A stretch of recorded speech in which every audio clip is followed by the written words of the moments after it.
السلام علیکم ورحمۃ اللہ وبرکاتہ۔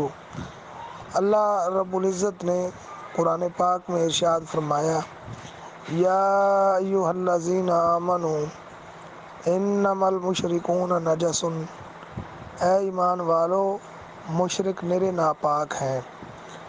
بریلوی نام نہاد مفتی راشد محمود نے اپنے ایک ویڈیو کلپ جو کہ انہوں نے فیس بک پر اپلوڈ کیا ہے اور اس پر ہائیڈنگ دی انہوں نے کہ اسحاق جھالوالا کی جہالت کا جواب۔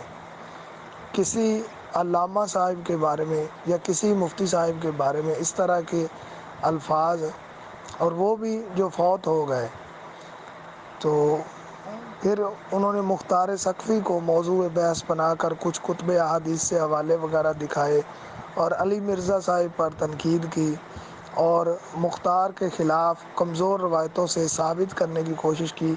پیش کردہ ایک حوالے پر میں بات کر سکتا ہوں، لیکن یہ میرا موضوع نہیں ہے۔ میرا اصل موضوع یہ ہے کہ اس مولوی صاحب کو ہم بتاتے اور دکھاتے ہیں کہ جاہل کون ہے اور جہالت کس چیز کا نام ہے، اور مولانا اسحاق رحمہ اللہ پر جہالت کا الزام، یہ جو ان کا جذباتی جملہ ہے دلیل سے آ رہی ہے، یہ ان کی خباثت ہے اور کچھ بھی نہیں ہے، اس کے پیچھے کوئی دلیل نہیں۔ پہلی بات تو یہ ہے کہ مولانا اسحاق رحمہ اللہ نے بھی مختار ثقفی کے حوالے سے یہ موقف بیان کیا ہوا ہے کہ لوگ کہتے ہیں کہ وہ بعد میں نبی بن گیا ہوگا۔ بھائی جو مرضی بن گیا ہوگا، یہ مولانا کے الفاظ موجود ہیں، فرماتے ہیں جو مرضی بن گیا ہوگا، لہٰذا اس کا یہ کہنا کہ میں کتابوں سے دکھا رہا ہوں اور مولانا کو یہ پتہ نہیں تھا لہٰذا وہ جاہل ٹھہرے، بھئی ایسی بات نہیں ہے۔ انہوں نے فرمایا جو مرضی بن گیا ہوگا، لیکن قاتلین حسین رضی اللہ تعالیٰ عنہ کو قتل کر کے اس نے بہت اچھا کام کیا ہے۔ اور مولانا نے بھی کئی مقامات پر بیان کیا ہے کہ مختار کے متعلق یہ باتیں کئی کتب میں آئی ہیں، لہٰذا مولوی صاحب کا علی مرزا کو جواب دیتے ہوئے مولانا اسحاق رحمہ اللہ کی توہین کرنا اور ان پر اس طرح کے جملے کسنا اور لکھنا، یہ سراسر ناانصافی، زیادتی اور جہالت ہے اور تعصب ہے۔ مولانا اسحاق رحمہ اللہ نے پوری زندگی کبھی اعلیٰ حضرت یا کسی بریلوی اکابر کی توہین نہیں کی، اس طرح کے جملے نہ لکھے نہ بولے، بلکہ بریلویوں کے شرکیہ اور کفریہ نظریات کو بھی نظر انداز کیا، ان کو بینیفٹ آف دا ڈاؤٹ دیا اور رحمت اللہ علیہ کہا۔ مولانا اگر کہنا چاہتے تو کہہ سکتے تھے اور اس پر وہ دلائل بھی رکھتے تھے، لیکن ایسا نہیں کیا۔ تو ان کو مولانا اسحاق ہی ملے انسلٹ کرنے کے لیے۔ اختلاف کیا تو دلیل کی بنیاد پر کیا، صرف کتاب و سنت کو بیان کیا اور غلطی کو ہائی لائٹ کیا، کبھی نہیں کیا کہ ظلم کریں۔ ہر گروہ کی انہوں نے عزت کی، ان کی کتب کو پکڑا تو پھر ان سے انصاف سے بیان کیا، یہ نہیں کیا کہ بھی بات کچھ ہو اور بیان کچھ کر دی ہو۔ کسی کی تکفیر نہیں کی اور یہی ان کا جرم تھا۔ تکفیر کرتے نا پھر بڑے اچھے ہوتے۔ مولانا خود بھی اپنے بارے میں یہ ارشاد فرمایا کرتے تھے کہ میرا جرم یہ ہے، وہ اپنا جرم بیان کیا کرتے تھے، یہ ان لوگوں کے نزدیک یہ جرم ہے، معاذ اللہ۔ دادی نہیں ایویں چھوٹی چھوٹی گلاں دے ٹکڑے کرتا تے مینوں آندے نوں گولی مار دے، کیوں آندا سارے مسلمان۔ اب میرا یہ جرم ہے، میں نا سارے مسلمان ہیں، یہ جرم بن گیا۔ جی آخر وہ کافر ہے، وہ کافر پھر بڑا نیک آدمی۔ توبہ کرو خدا دے بندے ہو، میری دعوت تے کن کرو، ایسے یہود ہنود نصارا دا مقابلہ کرو، آپس کی گلاں بھول جاؤ، سارے جڑے نا ایک تھاں ہو جاؤ، اللہ دے رسول دی امت دے یک شب و توحید را مشہود کن، غائب بشرا در امر موجود کن۔ کافر ہوں بھی نہ چوپ سکن، سنی بھی کھڑا ہوئے، شیعہ بھی، بریلوی، وہابی، آکھو بھائی کافراں نال نبڑیے، اسی بھرا پہ پھر جو مکونے یو گل مکوندے بھرا بن دو، چھڑ دے نہ لڑائی۔ تو میں یہ عرض کرنا چاہتا ہوں کہ کبھی اپنے گھر کی بھی خبر لیں، اپنے من میں ڈوب کے پاجا سراغے زندگی، کبھی اپنے گھر کی خبر لی ہے؟ اب میں آپ کو ملواتا ہوں، ذرا فتوے والی چھری تیز رکھے۔ یہ میرے پاس کتاب ہے مفتی احمد یار خان نعیمی گجراتی کی، جال حق۔ وہ رفع دین نہ کرنے کی بحث کرتے ہوئے اپنی طرف سے دلیل لکھ کر پھر اس کا رد لکھتا ہے، یعنی خود ساختہ کشتی کرتے ہوئے، جس کو نورا کشتی، کہ خود اعتراض کیا پھر خود اس کا جواب دیتے ہیں۔ یہ بڑا آسان کام ہوتا ہے، کسی سے نہیں لڑنا پڑتا، اس سے یہ ہوتا ہے کہ اپنی ایک بات کرو پھر اسی بات کا رد کرو، تو وہ اسی طرح کرتے ہیں۔ تو وہ کہتے ہیں کہ اہل حدیثوں کی یہ بڑی دلیل ہے، ایک حدیث سامنے رکھتے ہیں کہ یہ حدیث ہے اور یہ پیش کی جاتی ہے رفع دین کرنے کے تعلق سے، تو کہتے ہیں کچھ تو شرم کرو، یہ ان کے الفاظ ہیں، کہتے کچھ تو شرم کرو، دوسرے یہ کہ یہ حدیث تمہارے بھی خلاف ہے، کیونکہ اس حدیث میں یہ بھی ہے ثم اذا قام من الرکعتین، کہ جب دو رکعتیں پڑھ کر وہ اٹھتے تو تکبیر فرماتے اور اپنے ہاتھ اٹھاتے یہاں تک کہ کندھوں کے مقابل ہو جاتے، جیسا کہ نماز کے شروع پر کیا تھا۔ فرماؤ آپ دو رکعتوں سے اٹھتے وقت رفع دین کیوں نہیں کرتے؟ کہتے یہ جو حدیث تم اہل حدیث پیش کرتے ہو نا، یہ حدیث تو دو رکعتوں کے پڑھنے کے بعد تیسری کے وقت اٹھتے ہوئے بھی رفع دین ثابت کرتی ہے، تم کیوں نہیں کرتے؟ یہ اتنا بڑا جاہل ہے کہ اس کو یہ نہیں پتہ کہ یہ کرتے ہیں، بچہ بچہ کرتا ہے ان کا، کوئی ایک بھی ایسا نہیں ہے جو اس کا قائل اور فاعل نہ ہو۔ بعد الرکعتین کی رفع الیدین ہوتی ہے، موجود ہے، یہ کہتا ہے کہ ہے تو ثابت، تم کرتے کیوں نہیں؟ یعنی اگر تم اس حدیث کو دلیل مانتے ہو تو اس پر تمہارا اپنا عمل نہیں ہے، یہ تمہارے بھی خلاف ہے۔ تو یہ ہوتی ہے جہالت، یہ ہوتا ہے جاہل۔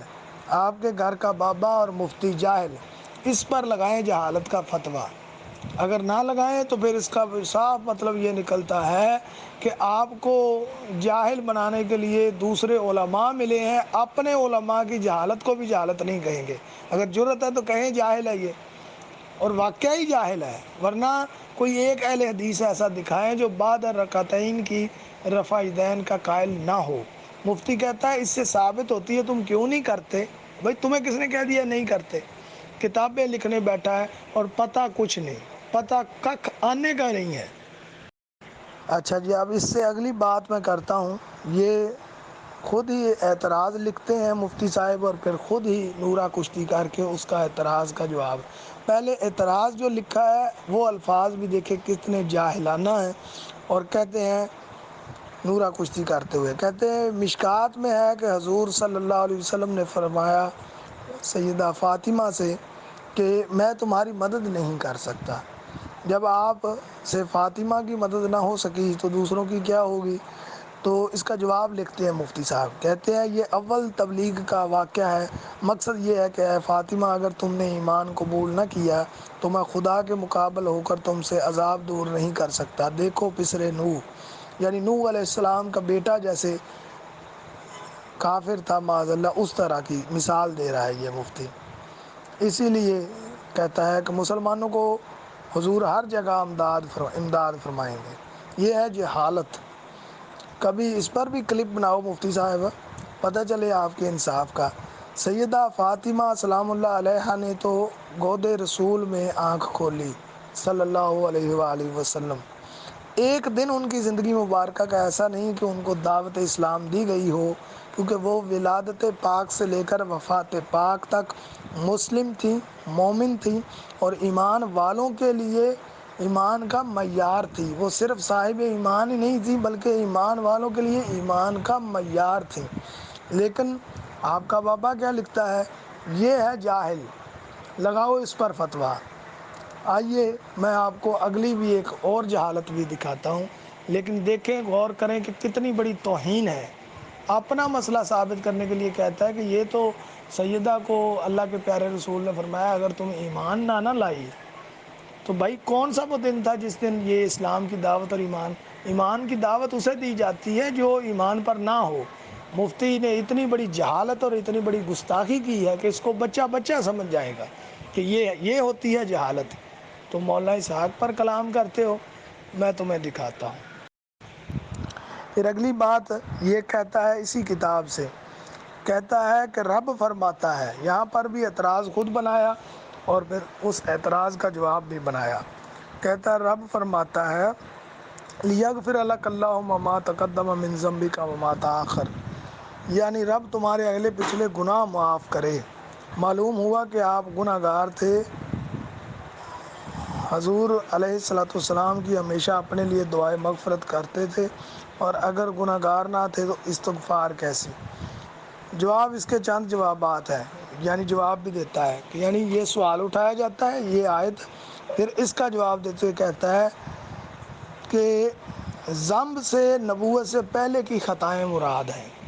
یعنی یہاں پر جو خطائیں مراد ہیں نا وہ نبوت سے پہلے کی ہیں، اعلان نبوت سے قبل آپ خطا کار تھے، معاذ اللہ معاذ اللہ ثم معاذ اللہ۔ یہ نظریہ تو کفار مکہ کا بھی نہیں تھا، وہ بھی آپ کو صادق و امین کہتے تھے اور مانتے تھے، جبکہ تیرا بابا جہالت میں کافروں سے بھی آگے، اور آپ مولانا اسحاق رحمہ اللہ پر فتویٰ لگاتے ہو۔ اپنے گھر کی تلاشی لو نا ذرا، آپ کی حقیقت یہ ہے کہ ادھا ہی پڑھے ہیں تو ادھا ہی پڑھاواں گے۔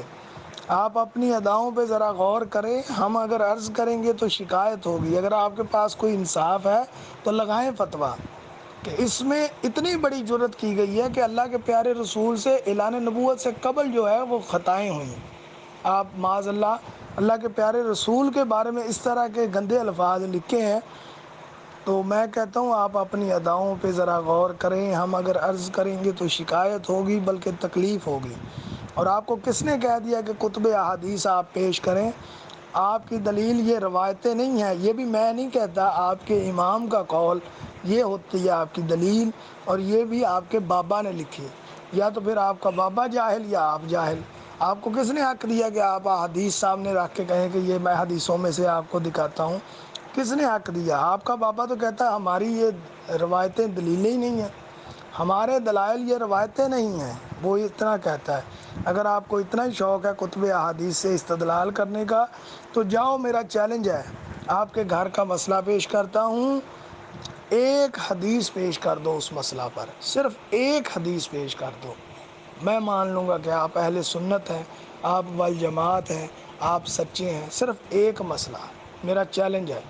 لیکن مولوی صاحب مر جائیں گے، زہر کا پیالہ پی لیں گے، کچھ بھی ہو سکتا ہے، سب کچھ ہو سکتا ہے، لیکن مولوی صاحب میرے اس مسئلے کو اپنے ان کے گھر کا مسئلہ جو میں بیان کروں گا ثابت نہیں کر پائیں گے کتب احادیث سے یا اپنے امام کے قول سے۔ تو مفتی صاحب میں آپ سے صرف یہ پوچھتا ہوں کہ نماز کی نیت جو تم کرتے نہیں بلکہ پڑھتے ہو، کچھ لوگ نیت کرتے ہیں اور کچھ نیت پڑھتے ہیں، تم لوگ نیت پڑھتے ہو 4 رکعت نماز فلاں فلاں پنجابی اور اردو میں، یہ الفاظ پڑھنا کتب احادیث میں سے پیش کر دو، جو سامنے رکھ کے بیٹھے ہو ان میں سے، یا حدیث کی کسی کتاب سے پیش کر دو، مجھ سے انعام لے لو۔ یاد رکھو کہ یہ مولوی صاحب زہر کا پیالہ پی لیں گے، مسئلہ احادیث سے اور اپنے امام سے ثابت نہیں کر پائیں گے، قیامت تک کے لیے نہیں کر سکیں گے۔ اور یہ ہے ان کی شریعت سازی کی کوشش، یعنی شریعت بنانے کی کوشش۔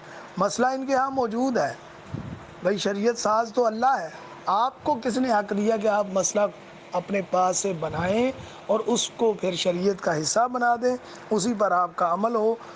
اور شریعت بنانا تو اللہ رب العزت کا کام ہے، مسلم کا کام یہ ہے کہ اللہ کی نازل کردہ شریعت، رسول اللہ صلی اللہ علیہ وسلم کی بیان کردہ شریعت پر عمل کرے، ہمارا کام یہ ہے۔